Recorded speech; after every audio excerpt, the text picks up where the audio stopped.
গল্পকথন by Kallol chapter 2-তে আমাদের আজকের নিবেদন সুনীল গঙ্গোপাধ্যায়ের লেখা কেষ্টপুরের জামাইবাবু। ভেবেছিলুম আমাদের জন্য কেউ থাকবে স্টেশনে। জয়দীপ আর আমি প্ল্যাটফর্মে নেমে এদিক ওদিক তাকাতে লাগলুম। অবশ্য আমাদের যদি কেউ নিতেও আসে, সে আমাদের চিনবে কি করে? আমরা দুজনেই তো এই প্রথম এলাম ব্যাঁকা কেষ্টপুরে। অবশ্য পেন্টালুন পরা যাত্রী শুধু আমরা দুজনই, আর বাকি সব ধুতি লুঙ্গি পাজামা। সুতরাং আমরা একটু সাহেব সাহেব ভাব করে থুতনি উঁচিয়ে রইলুম। গেটের টিকিট নেবার জন্যে কোনো কালো কোট বাবু নেই। গেট দিয়ে কেউ যায়ই না। অন্য যাত্রীরা ডান দিক বাঁ দিক পেছন দিক দিয়ে অদৃশ্য হয়ে গেল।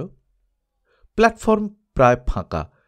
শুধু পাজামার উপর ফতোয়া পরা একজন হৃষ্টপুষ্ট লোক এক জায়গায় দাঁড়িয়ে বিড়ি ফুঁকছে আর আমাদের দিকে টেরিয়ে টেরিয়ে তাকাচ্ছে। জয়দীপ বলল, তাহলে ওই লোকটাই হবে। এগিয়ে গেলুম সেদিকে। কাছাকাছি যেতেই লোকটা মুখটা ঘুরিয়ে দিল। জয়দীপ বলল, এই যে শুনছেন? লোকটা আবার মুখ ফেরালো, তারপর ভুরু উঁচু করল, তারপর কয়েক সেকেন্ড পজ দিয়ে জিজ্ঞেস করল, মশাইদের কোথা থেকে আসা হচ্ছে? বর্ধমান থেকে ট্রেন বদলে ব্রাঞ্চ লাইনে এদিকে আসতে হয়, সুতরাং এরকম প্রশ্ন স্বাভাবিক। তাই আমরা বললাম, কলকাতা থেকে। লোকটি বলল, জয়দীপ ওর সুটকেসটা লোকটার দিকে বাড়িয়ে দিতে যাচ্ছিল। লোকটি আবার জিজ্ঞেস করল, তা কলকাতা থেকে হঠাৎ এখানে? কোনো কারবার আছে বুঝি? এই লোক আমাদের জন্য নয় বুঝতে পেরে জয়দীপ সুটকেস শুদ্ধ হাতটা আবার ফিরিয়ে নিয়ে বলল, না এমনি বেড়াতে। লোকটি বলল, তা কলকাতাতে এখন চটার দর কত চলছে? আমি আর জয়দীপ চোখাচোখি করলুম। চটা জিনিসটা কি তাই জানি না, তার দরের খবর জানব কি করে? কিন্তু লোকটি এমনভাবে জিজ্ঞেস করল যেন কলকাতার সব লোকেরই চটার খবর রাখা উচিত। জয়দীপ আন্দাজে বলল, এখন দর বেশ তেজি। লোকটি বলল, মাঝখানে একটু মন্দা গিয়েছিল না? হ্যাঁ, গত মাসে বেশ মন্দা ছিল, তারপরই আবার হু হু করে উঠতে লাগল। তবে কটকার দর নিশ্চয়ই আরো অনেক চড়েছে। জয়দীপ আবার আমার দিকে তাকালো। এবার আমি ওকে সাহায্য করার জন্য বললুম, ওরে বাবা, কটকার যা দাম তা তো ছোঁয়াই যায় না, কটা লোক কিনতে পারে? এরকম কথাবার্তার বেশিক্ষণ চালানো যায় না বলে আমি জয়দীপের হাত ধরে টেনে রওনা দিলুম। আমাদের নিজেদেরই পৌঁছতে হবে। বাইরে খানচারেক সাইকেল রিক্সা দাঁড়িয়ে আছে। চালকেরা বিড়ি খেতে খেতে গল্প করছিল। আমাদের তারা প্যাসেঞ্জার হিসেবে পছন্দ করল না। তারা কেউ যেতে রাজি নয়। প্রত্যেকেরই নাকি সওয়ারি ঠিক করা আছে। আমি বললাম, এখানকার রিক্সা যে কলকাতার ট্যাক্সির মতন। জয়দীপ একটু গোয়ার ধরনের। সে হার স্বীকার করতে চায় না কোথাও। সে একজনকে একটু কড়া গলায় জিজ্ঞেস করল, কেন যাবে না কেন? আর তো কোনো প্যাসেঞ্জার দেখছি না। এইবার একজন অবহেলার সঙ্গে প্রশ্ন করল, কোথায় যাবেন? থানায়। চারজন রিক্সা চালক এবার একসঙ্গে হেসে উঠল।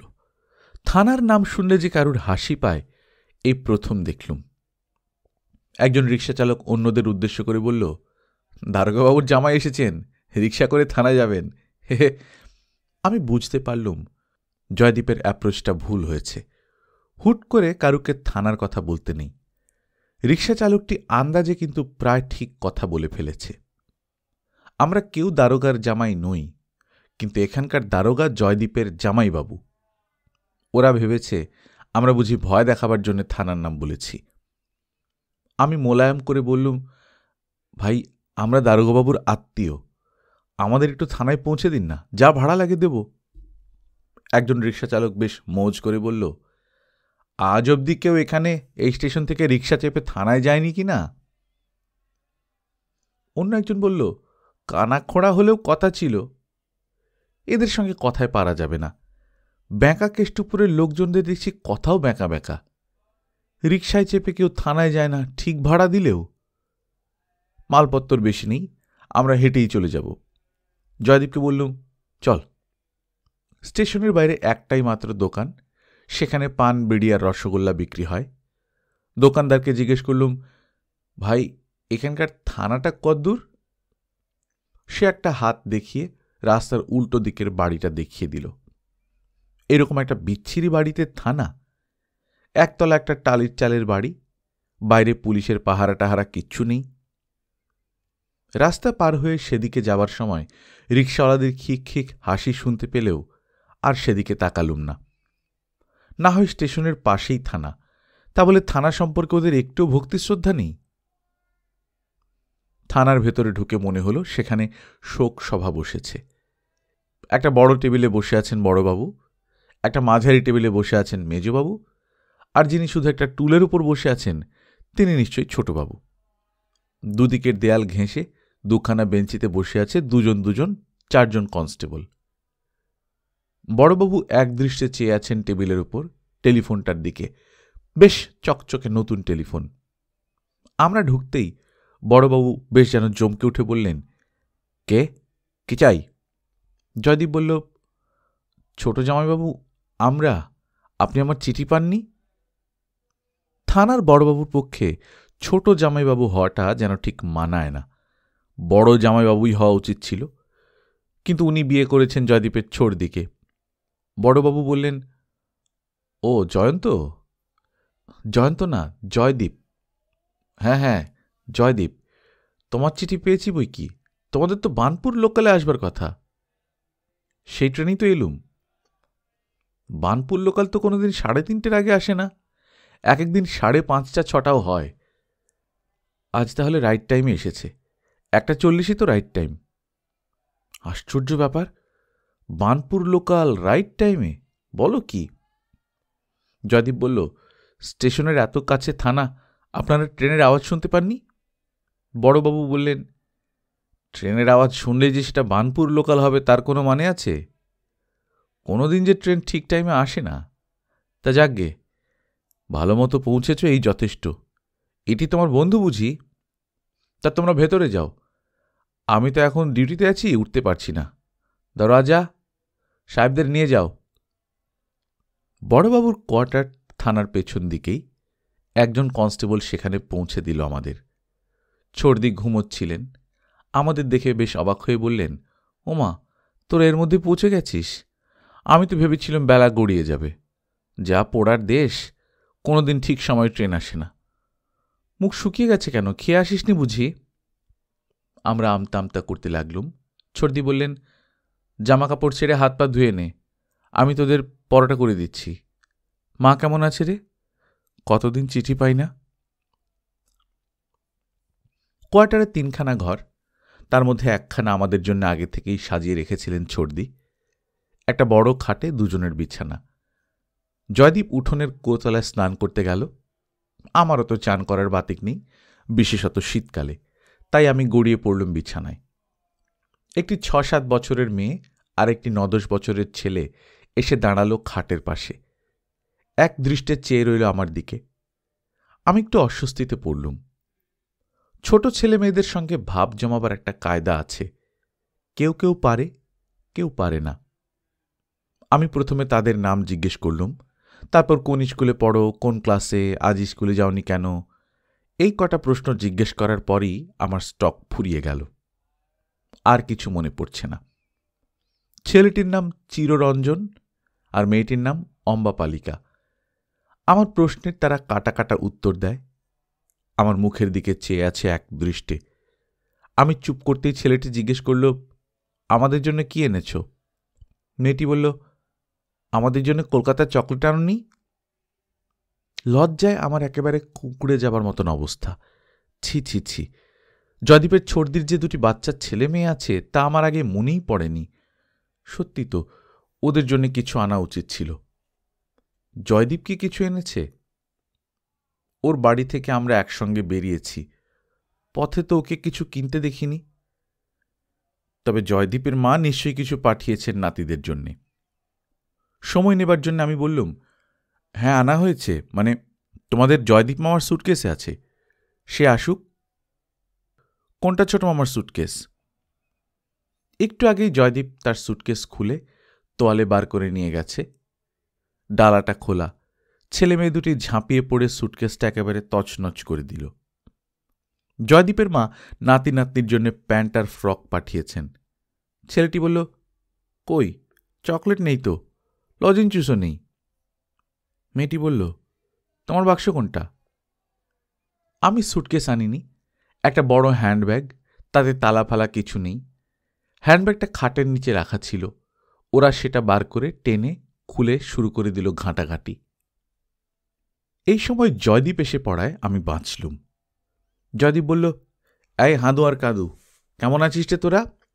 আমি বললাম, এটা খুব ভুল হয়ে গেছে রে, বাচ্চাদের জন্য টফি বা চকলেট কিছু আনা উচিত ছিল। জয়দীপ লজ্জা পেল না। সে বলল, হ্যাঁ, আনা হয়নি বটে। ঠিক আছে, এখান থেকে কিনে দেব। এখানে চকলেট পাওয়া যায় না। আমরা তো যাব শিউড়ির দিকে, সেখানে পাওয়া যায়, সেখান থেকে নিয়ে আসব। তারপর ভাগ্নে ভাগ্নিকে জড়িয়ে ধরে আদর করতে করতে জয়দীপ বলল, এই কাঁদুকে কিন্তু খুব সাবধান, কখন যে কাঁদতে শুরু করবে তার ঠিক নেই। একবার মেজবৌদি বলেছিলেন, কাঁদুকে ঠিক পুতুলের মতন দেখতে। তাই শুনে হাত পা ছুড়ে কি কান্না, কেউ থামাতে পারে না। কিরে, তুই এখনো সেরকম ছিঁচকাঁদুনে আছিস? হাদু বলল, হ্যাঁ, ও কাঁদে, আমি কাঁদি না। একটু বাদে জয়দীপ যেই রান্নাঘরের ছর্দির সঙ্গে গল্প করতে গেছে, অমনি ছেলে মেয়ে দুটো আবার খাটের দুপাশে এসে উপস্থিত। হাদু বলল, এখানে ছানার গজা পাওয়া যায়। কাঁদু বলল, পয়সা না দিলে দেয় না, 30 পয়সা দিলে একটা দেয়। হাদু বলল, তোমার কাছে পয়সা আছে? ছোট ছেলের হাতে পয়সা দেওয়া ঠিক নয়। আমি বললাম, ওই স্টেশনের পাশের দোকানটাই তো, আমি বিকেলে কিনে এনে দেব। হাদু বলল, আমরাও কিনে আনতে পারি, পয়সা দাও। ততক্ষণে কাঁদু আলনায় ঝোলানো আমার জামার পকেটে হাত ঢুকিয়ে দিয়েছে। আমি হা হা করে উঠতে যাচ্ছিলুম, হঠাৎ মনে পড়ল এ মেয়ে ছিঁচ কাঁদুনে। এখন যদি ভ্যাঁ করে কাঁদতে শুরু করে তাহলে আমি নাজেহালের এক শেষ হব। ভাগ্যিস জামার পকেটে 2 টাকা আর 8 আনার বেশি ছিল না। সেই সব পয়সা চেটে পুটে নিয়ে 2 ভাই বোন এক ছুট্টে বেরিয়ে গেল। এ যে বর্গীর এলাকায় এসে পড়লুম দেখছি। কিন্তু ছেলে মেয়ের বিষয়ে বাবা মায়ের কাছে নালিশ করা চলে না। জয়দীপকেও কি বলা যায়? একটু পরে খাবারের ডাক এলো। মেঝেতে আসন পেতে ছর্দি আমাদের পরোটা আর বেগুন ভাজা দিলেন। বেশ খিদে পেয়েছিল, সবে খেতে শুরু করেছি, এর মধ্যে ছোট জামাইবাবু এসে উপস্থিত। ঘিয়ের গন্ধ পেলুম। ঘি দিয়ে পরোটা ভেজেছ? তা ঘি কোথায় পেলে? ছর্দি মুখ ঝামটা দিয়ে বললেন, সে যেখানেই পাই না কেন, তুমি তো আর জোগাড় করে দেবে না। খাঁটি ঘিয়ের গন্ধ, এর তো অনেক দাম, টাকা কোথায় পেলে? নিশ্চয়ই তোমার কাছে লুকোনো টাকা ছিল। থাকলেই বা, তাতে তোমার কি? কাল 1 প্যাকেট সিগারেট কেনার জন্য পয়সা চাইলুম, তুমি দিলে না। একটা দীর্ঘশ্বাস ফেলে দারোগাবাবু পায়ে বুট জুতো এবং কোমরের বেল্টে বাঁধা রিভলভার সমেত মেঝেতে বসে পড়ে বললেন, দাও, আমায় 2খানা দাও। অনেকদিন খাঁটি ঘিয়ের জিনিস খাইনি, আজ তবু শালার দৌলতে। ছর্দি বললেন, 2খানার বেশি পাবে না, এই তো কিছুক্ষণ আগে ভাত খেয়েছ। ছোট জামাইবাবুর শরীরটা গামা পালোয়ানের মতো না হলেও তার 3/4 বলা যায়। দারোগাবাবুদের চেহারা একটু ভারিক্কি না হলে মানায় না। 2খানা পরোটা একসঙ্গে নিয়ে তার মধ্যে 2খানা বেগুন ভাজা মুড়ে রোল বানিয়ে ছোট জামাইবাবু প্রায় চোখের নিমেষে শেষ করে বললেন, আর 2খানা দেবে না? ছর্দি বললেন, ওই তো তোমার দোষ, ও বেচারিরা না খেয়ে এসেছে। হাঁদু কাঁদু কোথায়, তাদের তো দেখছি না। হাঁদু আর কাঁদু যে কোথায় তা একমাত্র আমিই জানি, কিন্তু এখানে আমার কিছু বলার শোভা পায় না। ছর্দি বললেন, আছে কোথাও এদিকে ওদিকে, ওরা তোমার মতন অত লোভী নয়, পরোটা দিলেও খেত না, দুপুরে পেট ভরে খেয়েছে। হ্যাঁ শোনো, আজ কিন্তু ওবেলা মাছ আনতে হবে।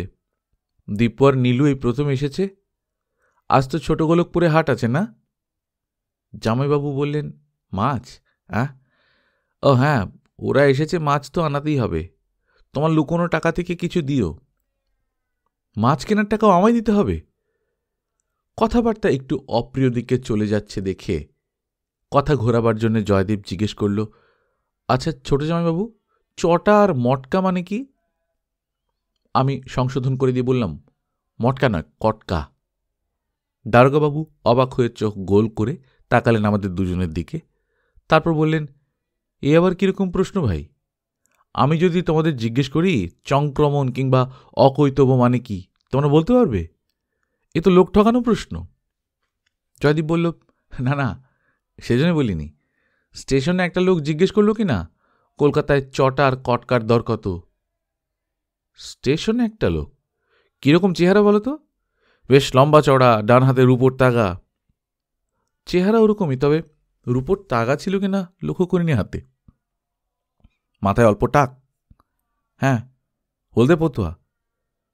তাও ঠিক। আরে ও তো দাশু, ও শালা তো নাম করা ডাকাত। আমি আর জয়দীপ দুজনেই চমকে উঠলুম। জলজ্জান্ত একটা ডাকাত দিন দুপুরে রেল স্টেশনে দাঁড়িয়ে। আগে জানলে আরেকটু ভালো করে দেখে নিতুম। এর আগে আমি কখনো কোনো ডাকাতকে সচক্ষে দেখিনি। জয়দীপ বললে, লোকটা ডাকাত, আপনারা ওকে ধরবেন না? ছোট জামাইবাবু বললেন, ব্যাটা মহা ধড়িবাজ, ওকে ধরা কি সহজ? বুঝলুম না ঠিক। প্রকাশ্যে ঘুরে বেড়াচ্ছে, তবু তাকে ধরতে পারছেন না? হারামজাদে কি কম শয়তান? আমার সঙ্গে চালাকি করবার জন্যে গত 3 বছরের মধ্যে একটা কেস করেনি। সেই আমি এখানে বদলি হয় স্তোক। সবাই জানে ও ব্যাটা 1 নম্বরের ডাকাত। এখন যেন একেবারে সাধু হয়ে গেছে। আমি একটু রসিকতা করবার জন্য বললুম, সব ডাকাতদেরই মাথায় ঝাঁকড়া ঝাঁকড়া চুল থাকে, ওর মাথায় টাক পড়ে গেছে বলেই বোধহয় ও ডাকাতি ছেড়ে দিয়েছে। আমার রসিকতা দারোগাবাবুর পছন্দ হল না। তিনি হতাশভাবে বললেন, চোর ডাকাতরা যদি চুরি ডাকাতি বন্ধ করে তাহলে আমরা কোথায় যাই বলো তো? ওই দাশু হারামজাদা যে ডাকাতি ছেড়ে দিল, ও এখন সংসার চালাচ্ছে কি করে তাই বা কে জানে। ছর্দি বললেন, আর আমি যে কি করে সংসার চালাচ্ছি তাই বা কজন বোঝে? 2-2.5 বছর ধরে একটা কেস নেই, এতে সংসার চালানো যায়? থানা না যেন নাট মন্দির, বসে বসে মাছি তাড়াচ্ছে। দারোগাবাবু বললেন, একটা খুন পর্যন্ত হয় না, আমি কি করব বলো?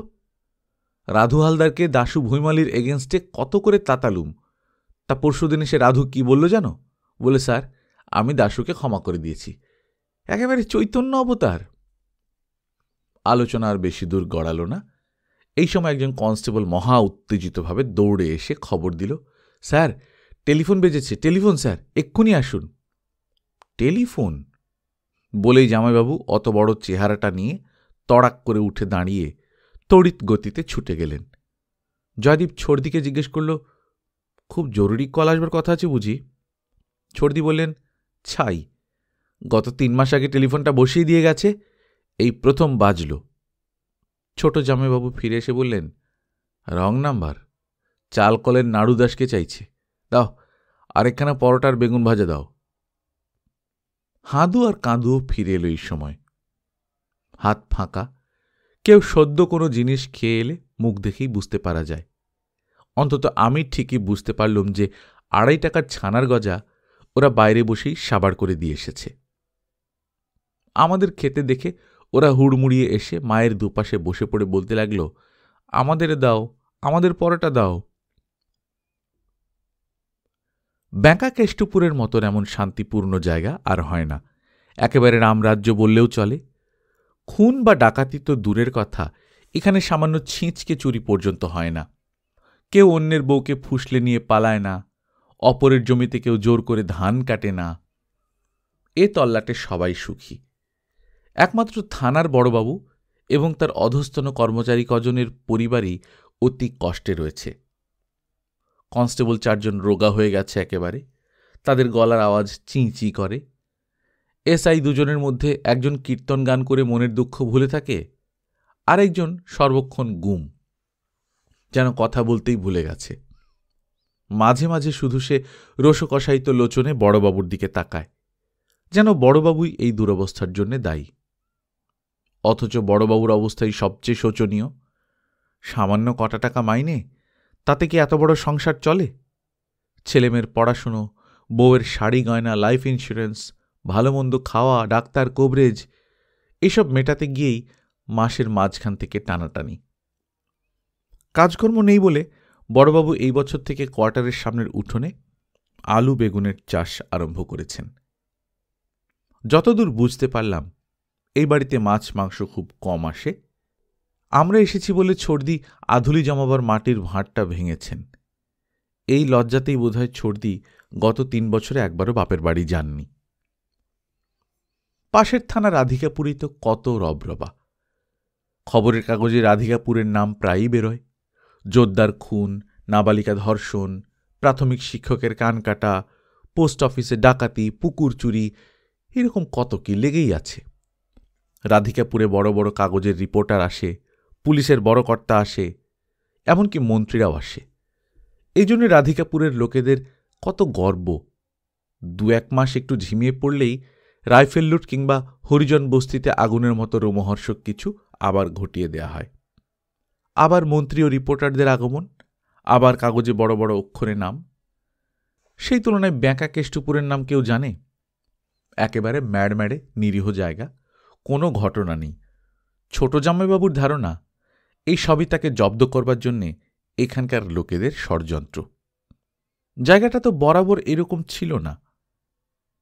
একসময় ব্যাঁকা কেষ্টপুরের টকবগের তেজি ছিল, ছুরি ছোরা রক্তারক্তির কারবার হতো। তখন এখানে থানা ছিল না। পাশের থানা এত বড় এলাকা সামলাতে পারত না বলেই বছর 3 আগে নতুন থানা বসেছে। ব্যাস, অমনি সবাই ঘাপটি মেরে সাধু সেজে বসে আছে। শুধু তাই নয়, মাঝে মাঝে এরা থানার সঙ্গে ফেরেববাজিও করে। এই তো গত মাসেই একজন লোক চুপি চুপি এসে বড়বাবুকে খবর দিয়ে গিয়েছিল, স্যার, আজ সন্ধেবেলা হরিমণ্ডলের বাড়ি লুট হবে।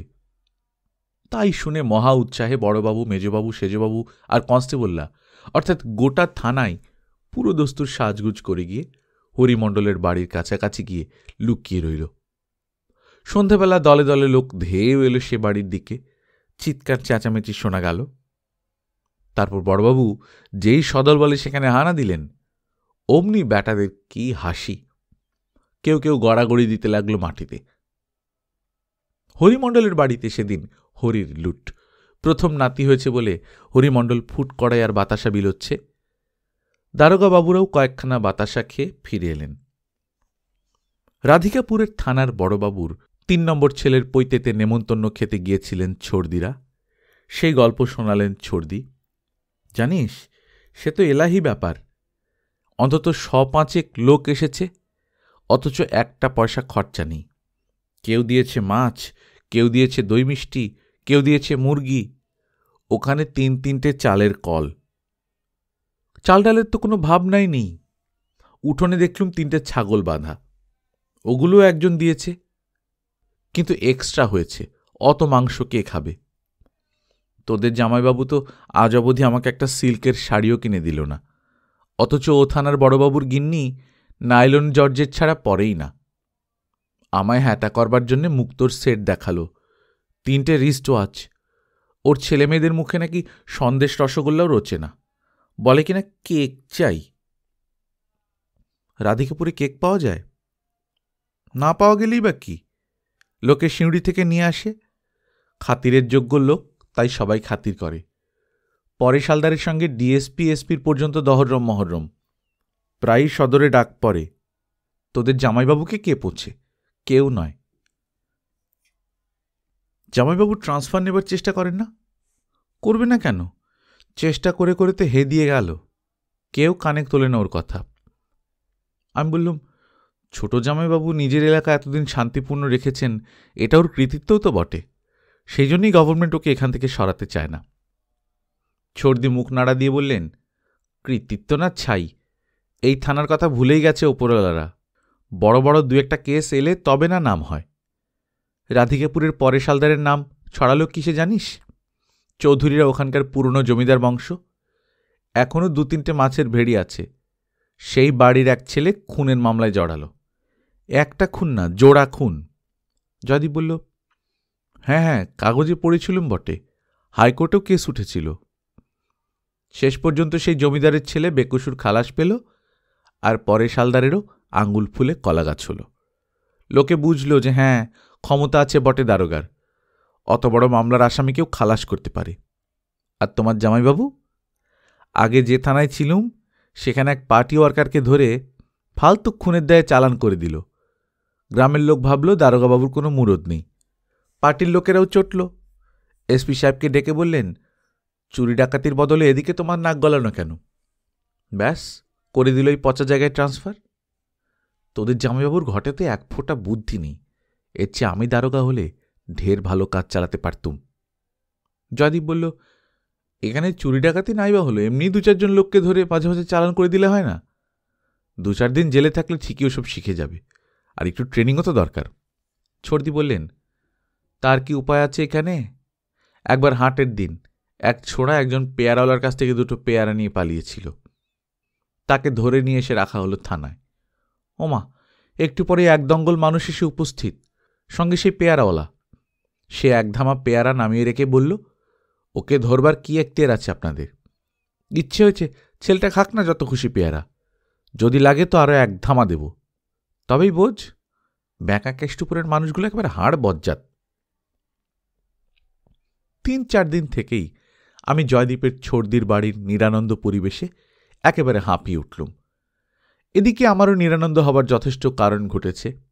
আমার 2টো কলম হাত সাফাই হয়ে গেছে, 3টে রুমাল অদৃশ্য, প্যান্টের বেল্ট খুঁজে পাচ্ছি না, বুট জুতোর ফিতে নেই, পকেটে খুচরো পয়সা রাখলেই হাওয়া। পারতপক্ষে আমি হাদু আর কাঁদুর সঙ্গে একা থাকতে চাই না, কিন্তু ওরা ঠিক সুযোগ খুঁজে নেয় আর ফিসফিস করে আমাকে নানান কুপ্রস্তাব দেয়। একদিন মেজাজ ঠিক রাখতে না পেরে গোপনে হাদুকে একটা রাম চিমটি দিতেই কাঁদু এমন জোরে ডাক ছেড়ে কেঁদে উঠল যে তক্ষুনি ওকে চুপ করাবার জন্যে আমায় 2 টাকা খসাতে হল। যতদূর বুঝতে পারছি গোটা ব্যাঁকাকেষ্টপুরে দুষ্কৃতকারী বলতে এই 2জনই আছে, কিন্তু তাদের গ্রেপ্তার করাবার কোনো উপায় নেই। ছোট জামাইবাবু একদিন আমাদের নিয়ে বেড়াতে গিয়েছিলেন। আমার কেমন ধারণা হয়েছিল রাস্তার লোকজন আমাদের দেখে মুচকি হাসছে আড়ালে। সামনাসামনি অবশ্য কেউ কিছু বলে না। দারোগাকে দেখে কেউ শরীর বাঁকিয়ে নমস্কার পর্যন্ত করে না। এ সত্যি বড় আশ্চর্য ব্যাপার। একজন লোকের দিকে চোরা ইঙ্গিত করে ছোট জামাইবাবু বলেছিলেন, ওই লোকটাকে দেখ, চোখের চাউনিটাই চোর চোর নয়, ও একটা নির্ঘাত চোর, কিন্তু সাধু সেজে আছে। আর ওই যে ওই লোকটার গোঁফ দেখেছিস, ওই রকম লোকেরা বরাবরই পরের বউদের ফুঁসলে এসেছে।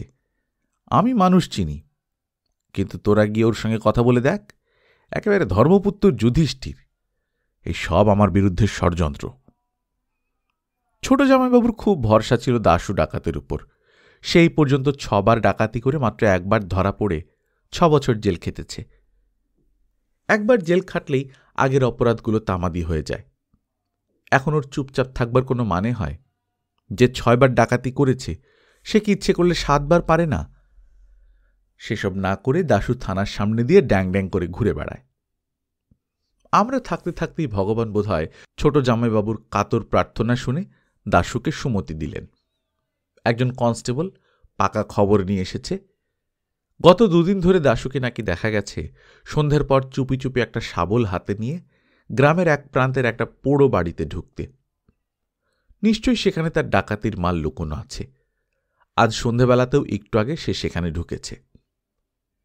ছোট জামাইবাবু ধরা চুড়ো পড়ে রেডিই ছিলেন। তক্ষুনি নিজের বাহিনী নিয়ে রওনা হলেন। আমি আর জয়দীপ সঙ্গে যাবার জন্য খুব ঝুলোঝুলি করেছিলাম, কিন্তু ছোট জামাইবাবু কিছুতেই রাজি হলেন না। এরকম গুরুত্বপূর্ণ গভর্নমেন্ট ডিউটিতে ছেলে মানুষই চলে না। পুরো বিবরণটি আমরা পরে জেনেছিলাম। ছোট জামাইবাবু আগে পুরো বাহিনী দিয়ে ঘিরে ফেললেন সেই পোড়ো বাড়িটা। তারপর এক হাতে রিভলভার, এক হাতে টর্চ নিয়ে তিনি নিজে একা ঢুকলেন বাড়ির মধ্যে। টর্চের আলোয় দেখলেন সেখানে সত্যি অন্ধকারের মধ্যে একা একা বসে আছে দাশু। একটা পেয়ারা গাছের নিচে বাঁধানো বেদিতে বসে হাঁটু দোলাতে দোলাতে বিড়ি টানছে। ছোট জামাইবাবু বললেন, হ্যান্ডস আপ, হাতে যা আছে ফেলে দাও, আমায় গুলি চালাতে বাধ্য করো না দাশু। দাশু বলল, আসুন বড়বাবু আসুন, ভাবছিলুম বুঝি আপনার দেরি হবে, এখানে বড্ড মশা। তুমি এখানে কি করছো দাশু? আপনার অপেক্ষাতেই বসে আছি। আমি লোক লাগিয়েছিলাম যাতে ঠিক সময়ে আপনার কানে খপর তোলে। চালাকি করো না দাশু, তুমি পরের বাড়িতে ট্রেসপাস করেছ, তোমায় আমি গ্রেপ্তার করতে বাধ্য। তা তো করবেনি, আপনার সঙ্গে কি মশকরা করবার জন্য এখানে ডেকে এনেছি? তোমার যা পাস্ট রেকর্ড তাতে তোমার হাতে হাত করাও পড়াতে হবে। তা যদি ইচ্ছে হয় পড়ান। মালপত্তর কোথায় রেখেছ? মালপত্তর? এর মধ্যে এবার মালপত্তরের কথা এলো কোত্থেকে? তুমি এমনি এমনি এখানে এসেছ? শাবল এনেছ সঙ্গে? শাবল এনেছি। এখানকার ঝোপঝাড়ে গন্ধ বাদালির গাছ আছে শুনেছিলাম। আমার গন্ধ বাদালির শেকড় দরকার। কিছুদিন ধরে পেটটা ভালো যাচ্ছে না। ফের চালাকি? আমি কিন্তু তোমায় টর্চার করে পেট থেকে কথা আদায় করব। পেটে কথা থাকলে তো আদায় করবেন, বলুন না পেট খারাপ। নিন চলুন। তুমি হয় এখানে কোনো গুপ্তধনের সন্ধানে এসেছ, অথবা তোমার ডাকাতির মাল এখানে কোথাও পুঁতে রেখেছ। গুপ্তধন আছে নাকি এখানে? তাহলে আসুন আপনাতে আমাদের দুজনে মিলে খুঁজি। ছোট জামাইবাবু টর্চের আলো ঘুরিয়ে ঘুরিয়ে দেখলেন কোথাও কোনো খোঁড়াখুড়ির চিহ্ন নেই। সরকারদের এই বাড়িটা প্রায় বছর 10 ধরে এরকম জনমানবহীন অবস্থায় পড়ে আছে। কোনো ঘরের দরজা জানলা নেই, বারান্দায় পর্যন্ত আগাছা। এখানে সাপখোপ থাকাও বিচিত্র কিছু নয়। ছোট জামাইবাবু গর্জন করে বললেন, লায়ার, তুমি যে বললে গন্ধবাদালির শেকড় খুঁজতে এসেছ, তাই বা খুঁড়েছ কোথায়? দাশু বলল, পরে ভাবলুম অত ঝঞ্ঝাট দরকার কি, সিউড়িতে যাচ্ছি যখন, ওখানে ভালো ডাক্তার দিয়ে চিকিৎসা করাবো। সিউড়ি যাচ্ছ মানে? বাহ, আমাকে ধরার পর আপনি সদরে চালান করবেন না? 24 ঘন্টার বেশি আটকে রাখলে তো আপনিই ফ্যাসাদে পড়বেন। সদরে তো পাঠাবই, তোমায় এমন কেসে জড়াবো যে জেলের ঘানি তোমায় ঘোরাতেই হবে। আজকাল আর জেলে গেলে ঘানি ঘোরাতে হয় না, অন্তত সিউড়ি জেলে সে ব্যবস্থা নেই, সেটা আমি ভালোই জানি। তুমি তাহলে জেলেই যেতে চাও? আগে হ্যাঁ। কেন? সে আমার ব্যাপার আছে, আপনি আপনার কাজ করুন। ছোট জামাইবাবু টর্চ নিভিয়ে কাছে এসে দাশুর কাঁধে হাত রেখে গাঢ় গলায় বললেন, শোনো দাশু, তুমিও আমায় একটু দেখো, আমিও তোমায় দেখি। এসে যখন পড়েছি তখন তোমায় গ্রেপ্তার তো আমায় করতেই হবে। আবার আমি ইচ্ছে করলে তোমায় ছেড়ে দিতে পারি। কি পারি কিনা বলো? তুমি দেখতে চাও আমি তোমায় ছেড়ে দিতে পারি কিনা? কি মুশকিল, আমি তো ছাড়া পেতে চাইছি না এবারে, আমায় সিউড়ি জেলে পাঠিয়ে দিন। ছি, ও কথা বলতে নেই। তুমি নিরপরাধ, তোমায় জেলে কেন পাঠাবো? আমি শুধু বলছি একটা কিছু বন্দোবস্ত করতে। তোমায় না হয় হাত করা দিয়েই নিয়ে গেলাম থানায়। তুমি ইদানিং কোন পার্টির সঙ্গে আছো সেটা বলো, আমি পার্টি অফিসে খবর পাঠাই, তারা এসে তোমায় ছাড়িয়ে নিয়ে যাক। তাতে তোমারও নাম হলো, আর আমারও তো একটু পার্টির নেক নজরে আসা চাই। পার্টি ফার্টি কি বলছেন? ওসব ঝক্কি ঝামেলা আমি নেই। 2-4 দিনের জন্য একটু জেলে যাব, তার জন্য আবার অত। 2-4 দিনের জন্য জেলে যাবে? মুখে বললেই হলো জেলে যাওয়া অত সোজা? ঠিক মতন কেস সাজাতে না পারলে হাকিম তোমায় তো খালাস দেবেনই, উল্টে আমাদেরও বকুনি দেবেন। বামাল কোথায়? বামাল আবার কোথায় থাকবে? দেখছেন দেখছেন কতদিন হলো হাতে কোনো কাজকর্ম নিইনি। তাহলে জেলে যেতে চাইছো কেন? বাড়িতে ভাত জুটছে না? আসল কথাটা তাহলে বলি শুনুন। সিউড়ি জেলে আমার মেজ ভাইরা আছে, তার সঙ্গে গোটা কতক ব্যাপারে পরামর্শ করা দরকার। 7 দিন কিংবা 1 মাসের জন্য আমায় ঠুসে দিন। ঠুসে দেব অমনি অমনি? তাহলে আমি কি করতে হবে বলুন না ছাই। উঠোনে গর্ত খোঁড়নি, মালপত্তরও ছড়িয়ে রাখুনি। হাকিমদের মেজাজের কথা বললুম না? অন্তত 2-4 বার চেলা সঙ্গে নিয়ে মশাল জেলে হৈ হৈ করে ছুটে আসতেও তো পারতে। তাহলে আবার তাদের মজুরি দিতে হবে, ওসব খরচ খরচার মধ্যে আমি নেই। তাহলে অন্তত আমার রিভলভারটা কেড়ে নাও, কিছু একটা করো। আমি তোমায় হেল্প করব, আর তুমি আমার জন্য কিচ্ছু করবে না? না না না না, ওসব আমি পারবো না। কিসে কি হয়ে যায় বলা যায় না। 1 মাসের বদলে যদি 2 বছর ঠুকে দেয়, না না, তাহলে সব গোলমাল হয়ে যাবে। তুমি তাহলে কিছুই করবে না? এই কি তোমার উচিত হলো? ভালো জ্বালা, আমি সেদে ধরা দিচ্ছি, তার উপর আপনি বায়না করছেন এটা করো ওটা করো। এই সময় মেজবাবু মুখ বাড়িয়ে বললেন, স্যার বড্ড দেরি করে ফেললেন। গ্রামের লোক খবর পেয়ে বাইরে এসে জমায়েত হয়েছে। তারা জানতে চাইছে কোন দোষে দাশুকে অ্যারেস্ট করা হচ্ছে। বড়বাবুর গলা আগেই ধরে এসেছিল, এবারে আর সামলাতে পারলেন না। ভেউ ভেউ করে কেঁদে ফেলে বললেন, এবারেও হলো না। আমার কপাল, সবই আমার কপাল। কেউ আমার ভালো চায় না, কেউ আমার জন্য চিন্তা করে না। দাশু পর্যন্ত বিচলিত হয়ে বলল, এ কি বড়বাবু, আপনি কাঁদছেন? আরে রাম, আপনি ব্যাটার ছেলে হয়ে শুনুন শুনুন। বড়বাবু ফোঁপাতে ফোঁপাতে বললেন, আমি তোমার সঙ্গে আর কোনো দিন কথা বলতে চাই না। তোমরা সবাই বিশ্বাসঘাতক। দাশু বলল, কি মুশকিল, আপনি অমন করে কাঁদলে? আচ্ছা দিন, আপনার মালটা দিন, না হয় আমার 1 মাসের বদলে 6 মাসই হবে, দেখবেন যেন তার বেশি না হয়। বড়বাবুর কাছ থেকে রিভলভারটা নিয়ে দাশু চলে এলো বাইরে।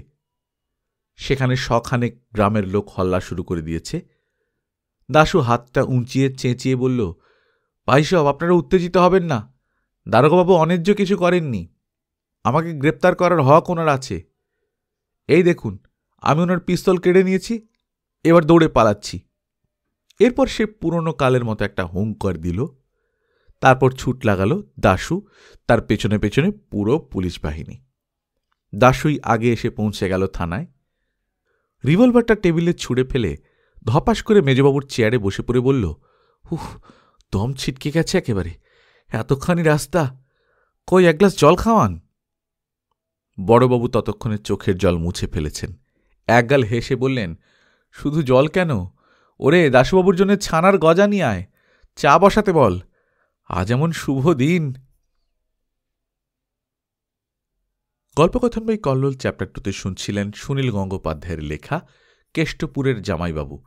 আমরা নিয়মিত গল্প পাঠ করে শোনাচ্ছি। আপনারা যারা প্রথমবারের মতো শুনছেন, কাইন্ডলি সাবস্ক্রাইব করে নেবেন। গল্প পাঠ ভালো লাগলে বন্ধুদের সঙ্গে শেয়ার করবেন। নিজে ভালো থাকবেন, আশেপাশের লোকজনকে ভালো রাখবেন। টাটা।